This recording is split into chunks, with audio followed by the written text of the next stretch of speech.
They have a pair of the safest hands in the business. And the referee comes from the other side of the country, Douglas MacDonald.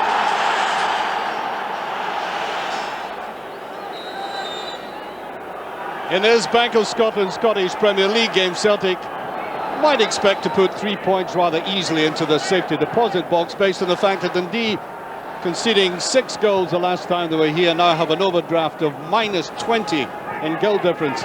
And they don't look as if they'll balance the books before the season is out. They'll certainly be chased today by Celtic like hungry creditors. Celtic cannot afford to slip up under any circumstances. Neither can the great rivals Rangers, of course. But at least they could put this game neatly away before Rangers have to play on Sunday. Blinker, who's come on to much more impressive form in the tail end of the season. Lambert.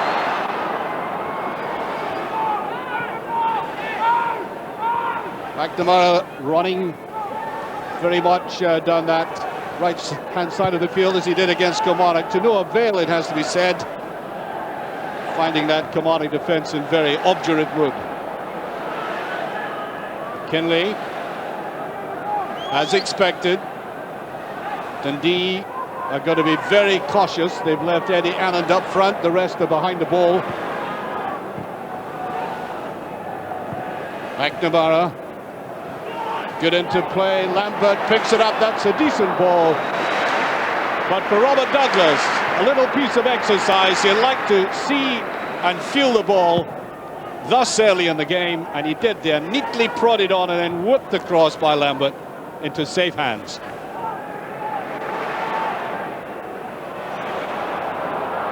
Viduka on the run. That's a nice little turn. Is he going for it himself? He does! Brilliant! Superb turn, and there was absolutely no way he was going to lay it off to anybody, and the Celtic supporters loving this little turn, and then the shot at goal, which Douglas had no chance with.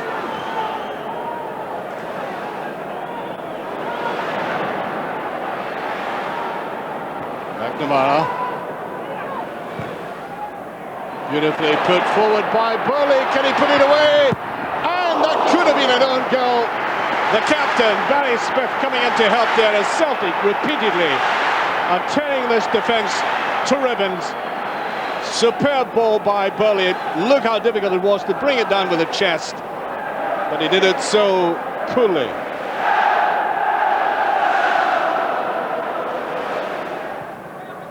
Disappointing one that time. Lambert. Virtually all the Dundee players back, and there's a header! Once again, Larsson does it, makes it look so easy. 8 minutes gone. He doesn't look the tallest player when he's in a crowded penalty area, but he has the effect of impeccable timing, great precision, and doesn't he know his angles well? A mix of footballing skill and good geometry.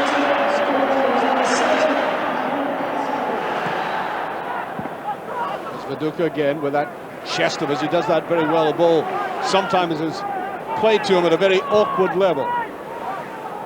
Kills it instantly. Boyd. Space there for McNamara again, and Viduka in the most difficult of positions, and we really have seen the full range of a very versatile player indeed. Back to goal this time. It's always going to be very difficult for him, but that's not a bad effort from a situation like that. And right in the middle of that picture, Fergus McCann with the fedora, leaning back talking to Craig Brown, in fact, watching his last home game, as it were, in the position he held. They got in very quickly. Annand trying to fight back.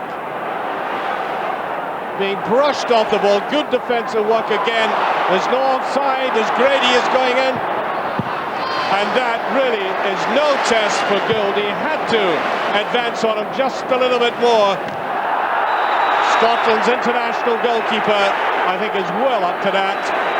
Narrowed the angle well, and that is Dundee's first shot at goal.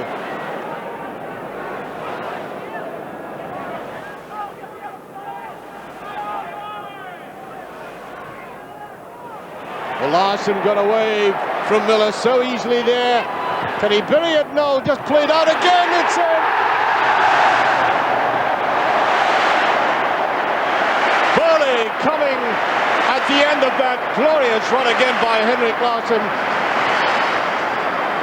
You wouldn't say it was the hardest shot that Burley's ever hit in his life, but going through a rock of players in the box, it was always going to count, and it did. Just about 12 minutes to go this half, and Celtic now beginning to get back onto the track. They started off so strongly with earlier on. You could see it had a couple of bounces there, but it was accurate.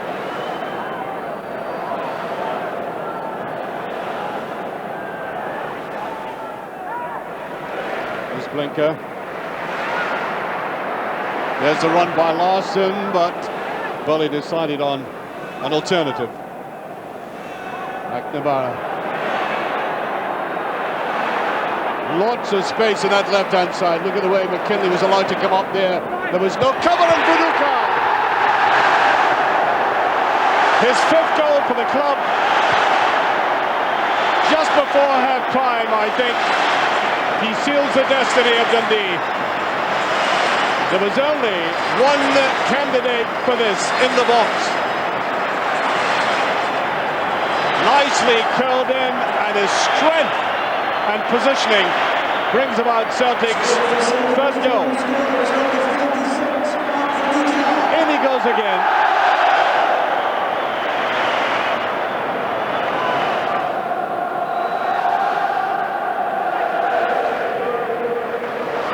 Larsson.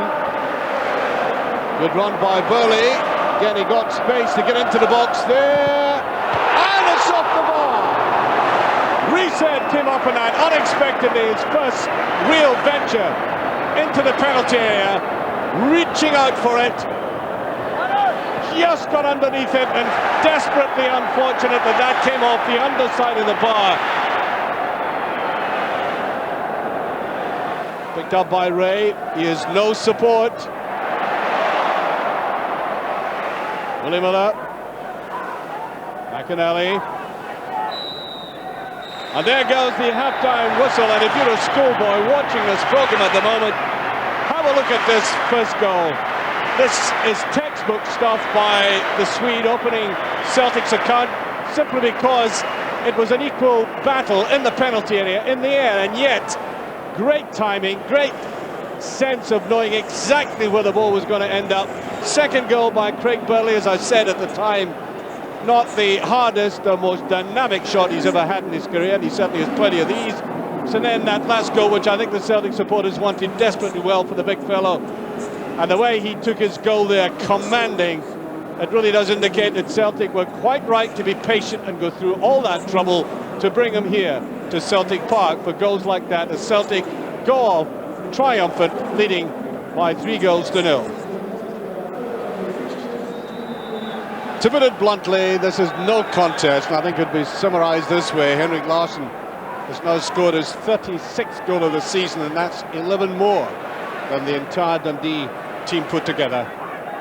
It shows you the enormous gulf that exists, not just only in the playing field, but in the very existence of a club for which Dundee are fighting at the moment, and one hopes to succeed. Oh, but dear, what a struggle they have. Celtic have played excellently, but Dundee, to be absolutely honest with you, have been dreadful. To Burley. Larsson creeping in there, and you could see just how quicker on the uptake they are. That's not a bad ball, and Douglas did get a touch there just as Viduka was coming in for the kill. Yes, you like that ball play to him. But really, the whole danger spread from the fact that Barry Smith seemed so lackadaisical in allowing Larsson to creep in behind him in midfield.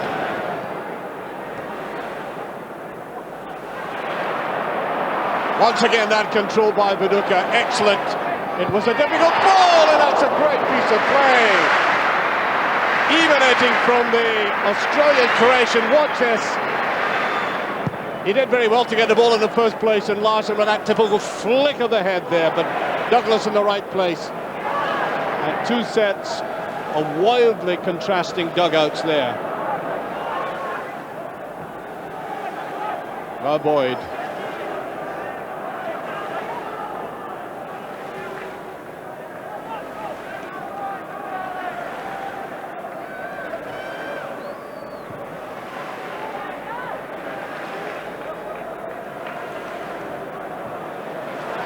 Look at the space that Larsson got. That's a great save. Oh, that must be one of the saves of the season. Larsson, really disastrous Dundee defence, giving him so much latitude like that. Got away from them, and Douglas, with that tremendous reach and power of hand, keeps him out. Great save. Nice little touch on there to Grady. What out of that? Well, that's a good piece of play. Eddie Annand going in now. And the very presence of Gould coming down as Dundee get the first real chance of the match and blow it. Great play by Grady. Annand just touching it a little bit too late there, and Gould certainly put him off by going in close to his feet. Yes, it's very difficult for a goalkeeper who's been merely a spectator. He could be up there in the stands having an ice cream for most of the time, to suddenly be put on the spot, and he did it well.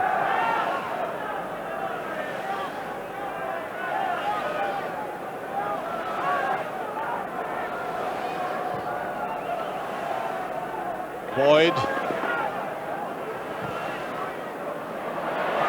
Look at the way that Larsson has crept in behind the defence again, and the referee has given a penalty. There's a kind of delayed reaction to that.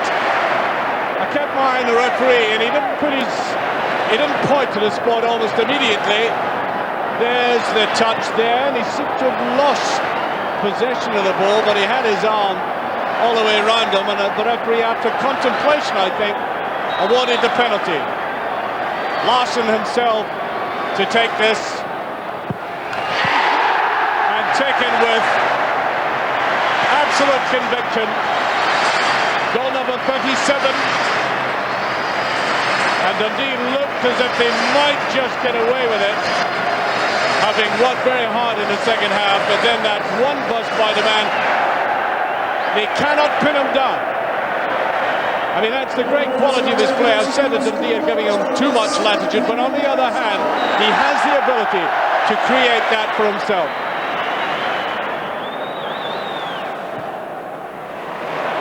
Once again, space. Blinker finds it this time, and that's in! Number 5, and really, the man I've been praising for his great ability to let that go right through him. Reggie Blinker making it number 5. Here's a shot now. Given the quality of the saves we've seen so far, I thought Douglas would be a certain to stop it. He didn't. And that is only his second goal since being at Celtic, as he's now back firmly in the Celtic supporters' favour. Grady. Free kick.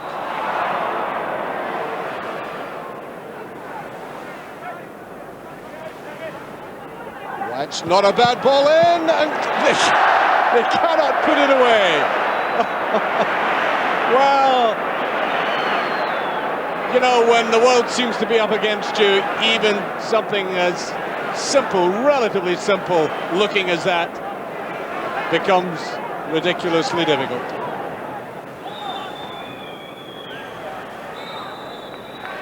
And there goes the final whistle, and Celtic Park, not surprisingly, give the Celtic players a standing ovation. It's not just a case of them having scored 5 goals from the very outset. There was a great deal of depth, intelligence and variety to the play. Indeed, in the first 5 minutes you would have thought that Dundee would have been swept aside. As it was, Celtic played a much more poised game in midfield, allowing Dundee to come slightly back into it, but as I said, they were firing at all cylinders. They were coming forward from different kinds of angles, always keeping the pressure on, always getting the ball into the box as early as they possibly could, And with the depth and the quality of finishing, no wonder they ran up the score, even though one from the penalty spot, and even though Robert Douglas ought to perhaps have saved that final shot. As it is, Celtic have given another timely warning to their great rivals by finishing up the afternoon by leading by 5 goals to 0. Yeah, we played very good today. We got off to a good start, and after that I think that the game was in our hands. Now, you scored a goal today, but I don't think you thought it was in at the time. No, I didn't actually, but I came through, and the only thing I thought was shoot, and somehow it went past the keeper, but it wasn't the best of shots. But the guys now in the dressing room called me from now on, they call me the Rocket. So it went in like a rocket, but not really. But all the supporters that come here to watch you, they're watching on Scott Sport tonight, so desperate to know if you're going to stay at Celtic. What can you tell them? At the moment I can't really tell that very much. I know that I have 1 year left on my contract, that's what I can say. But you are negotiating for a possible extension, yeah? I don't have a comment on that.